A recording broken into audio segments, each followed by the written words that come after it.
You're not paranoid for thinking everyone hates you or everyone's against you, because it's literally happened to a lot of us before, and people refuse to empathize with people that have been labeled as a scapegoat, as it means to keep the cycle going.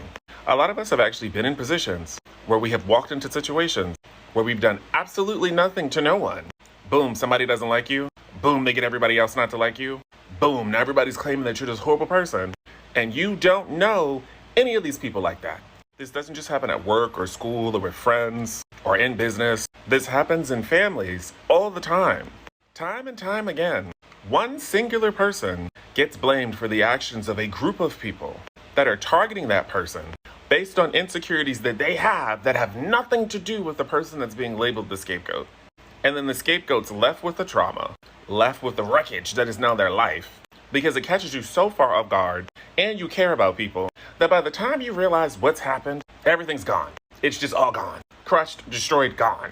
And if you don't easily trust people after that, and you are always looking at people sideways because they're sideways people, that doesn't make you paranoid. You are observant.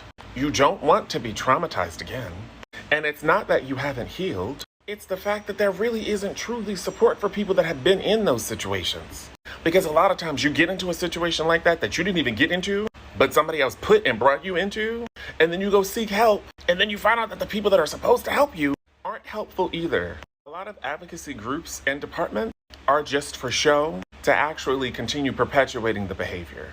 This is why those of us that have been unfairly targeted with no justice, not even getting to see karma hit people, or getting good karma for at least us surviving and not being those terrible people, this is why a lot of us don't trust people. Because not only were you targeted by people that you had no problems with, on the basis of things that have nothing to do with you, you can't even properly get health or support for it. Because for a lot of us, it doesn't exist, because all the people and places and things that they're claiming are supposed to be for us aren't actually for us. They're for the people that perpetuate the behavior that allows them to continue to do it to other people. And they just bank on the fact that we will be too exhausted and too tired to keep fighting, because they know that this generation is not the biggest fan of trauma. We are exhausted. But you're not paranoid. You're not crazy. You're not mentally unstable for not trusting people or for thinking that new people might harm you the way that others have, because this was a lived experience for you.